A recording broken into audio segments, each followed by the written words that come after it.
I'm delighted to be in Sweden once again. I used to come here quite often. So I bring you greetings from the land of my father's Wales. So in Welsh, I say croeso a bore da. It means welcome and good morning. My next thing to do is to apologize. I am the only person wearing a tie. But I have an explanation for this. Because I don't know about you, but I don't live in a democracy. I live in a dictatorship. And when I told my wife I'm going to an international gathering, she said, "You've got to wear a suit. You've got to wear a tie." And I didn't have a vote. But then, thank you. Oh, don't. But then, I thought to myself, the reason I don't have a vote is that over the years, I've given up this because I've allowed that function in our marriage to be given to somebody else. Think of a local authority where over the years, for whatever reason, you've allowed central government to take the decisions. And think of our young people who don't turn up any longer, although they look as if they turn up in Sweden, they don't in Britain, to vote. It's often because they don't see the relevance of the decision. I have abrogated my vote. It's not a democracy, not because my marriage never started off as a democracy. I have volunteered and said, you're better at doing that function. So that's one allegory. I know I've got my slides now. The next thing I was going to say to you was, I remember being in a gathering somewhat like this in Boston about 15 years ago. I told this story to one or two of you last night. It was called a colloquium. Has anybody been in a colloquium? Right? Full of extremely vigorous Americans talking total bullshit. And I'd been taking part in this, and about halfway through day 2, I had a conversation in the bar with the organizer, and I said to the organizer, "How do you think it's going?" And he said, "Well, it's quite boring, really. Everybody agrees with everybody else." So as a special favor to him, from that moment on, I disagreed with everybody, and we had an extremely exciting time and a very successful program. Now, of course, I was much younger in those days, and I have matured so much, I'm not going to upset any of you today. But that's the second analogy, because in a democracy, you need to be able to have disagreements. And one of my fears for today is we might all agree with each other, which actually isn't the point, because, so, point number one, these are not my slides, but I've made this up as I go. Point number one about what's the challenge for local government, it's persuading people of the relevance of the service to the citizen, right? So if the service is deciding what I wear, I'm only going to vote for it if I'm, really, really that. I'm not interested in clothes, as you can probably tell, right? And the second relevance is, if you're going to have disagreements, you've got to create the space where you can do it in a responsible way. Now, that brings us to democracy. And the reason why, and I apologize again, why you've got a very dense paper from me on democracy is that 4 or 5 years ago, Elizabeth Gamble and I wrote a book. I'm only showing it to you. You can't buy it because I think we're out of print. We produced a book called The Art of Consultation. Terrible, terrible title.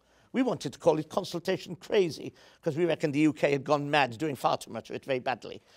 But we're now writing the sequel to it, which is called The Politics of Consultation, because we've actually now worked out that that's the difficult bit. Asking the question, asking people what you want, what you prefer, is actually the easy bit, even though we screw it up all the time. So have any of you in this room ever been politicians? Any of you ever been elected to anything? Now, I am an ex-politician, though I never got elected. I failed to get elected, but I worked in the political process. And what I've realized, and the reason we're writing the book is, if you are a politician, if you are a Democrat, actually asking the people is a tremendously dangerous thing to do. And I'm going to illustrate it. I'll go through my slides very, very quickly because in the paper, and I think this has already come out both last night and this morning, democracy does not stand still. And there is no one form of it. We all know that. And nobody in this room doesn't know this. You may not have seen this, which is a kind of construct we're playing around with, that says that democracy goes through different phases. And I'm not going to dwell on this. There is a symbolic phase. I mean, most of the Eastern European countries are still in the phase where the fact that we can now vote makes a difference, right? And all the symbols of free press and an independent judiciary, all that. And it takes not years, it takes decades to establish those. And most of us in Western democracies have had, and I'm sure it's true in Sweden, have had a perfectly reasonable functioning democracy for years. We know how councils work, how parliaments work, yeah? And it's business as usual democracy, yeah? And you may well have a bit of, participation in it, but it's a representative democracy. We elect people, we expect them to take decisions. The new kid on the block and the academic literature in the last 20 years has all been about the inadequacies of functional democracy and the need to supplement it with different things. And we know what most of those are, and very eloquently, I thought Ed was rightly this morning talking about the experimentation.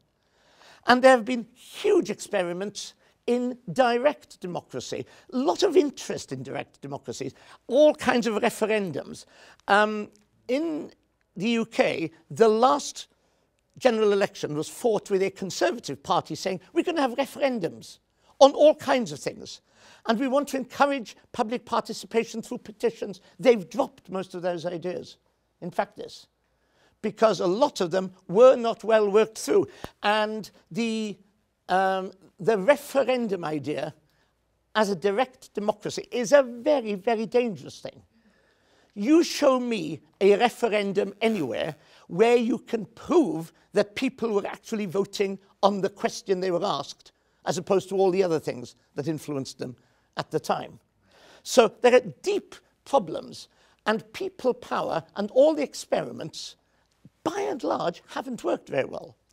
If you want a case study in the agonizing difficulty of this experimentation, look in the UK, you can look in other countries as well, at participatory budgeting. It's already been mentioned. Hugely powerful tool and technique. And in the UK, we've spent 10 years failing to get it off the ground. Some good experiments here and there. Nobody wants to own it. There was a little unit we had in Manchester that lost its money. Lots of little networks, extreme. I could get rooms full of consultants who believe in participatory budgeting. Why didn't it take off? And I'm going to suggest to you that the real problem is there is a conflict between the representative democracy and some of the direct democracy, which is why I was asking if you've been elected. If you've been elected, even on a low turnout, you do feel you've got some legitimacy. I had a councillor saying to me, I went on courses to learn how, when I take decisions on behalf of the people, I should be inclusive. I should try and look after the interests of minorities. If I get everybody in a room in the village, they haven't been on a single training course. How are they going to take account of what I've learnt is good behavior, is best practice? So we've had lots of problems with direct democracy. And then back in Wales, I didn't look at the clock to see when I started, so somebody will have to send a wolf on me. That's fine, that's fine. Back in Wales, there is a very wonderful love story about a man who had a girlfriend, and then he went and traveled the world, and he had many partners over the years, and every so often, every time he came back to his home in Wales, he liked this girl. And of course, in the end, they married. And the moral of the story is sometimes the thing you love most is there in front of you all the time, but you don't recognize it. And consultation, for me, is the thing that's always been part of democracy, and we've tended not to focus on it because it's boring. and we don't do it very well. And there are lots of reasons why we don't consult very, very well. And part of the reason is that we get a little bit confused as to what it means. When we set up the Consultation Institute 10 years ago, we looked at all the terminology. Now, I'm sorry, this is English, and I don't know what the Swedish equivalent is. But there were 5 words in common use. And Edward and I have endlessly talked about this over the years. One of them was involvement. One of them was engagement.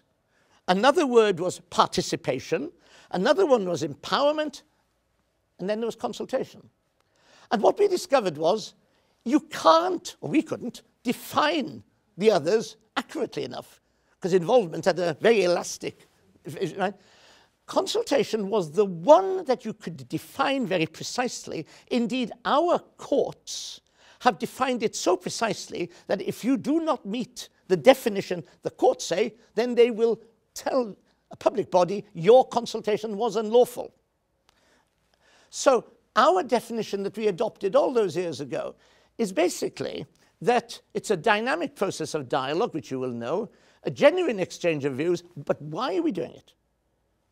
Because you can do market research. What's the difference between market research and consultation? The answer is, I consult you when there is a decision we've got to take, or a policy we're going to adopt, a program we're going to run, and I want to know your views, because I want you to influence me on that decision. Now, if I don't want to be influenced, I shouldn't do it.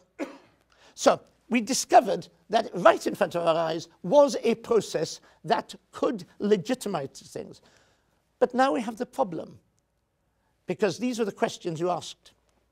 What actually are the biggest challenges? So we know that the functional democracy is moving gradually. I don't know if you're familiar with the works of Professor Fishkin. Who knows Fishkin? Well, you know Fishkin, right? There's some fabulous work around moving towards it, but we haven't learnt how to how deliberative democracy coexists with representative democracy, right?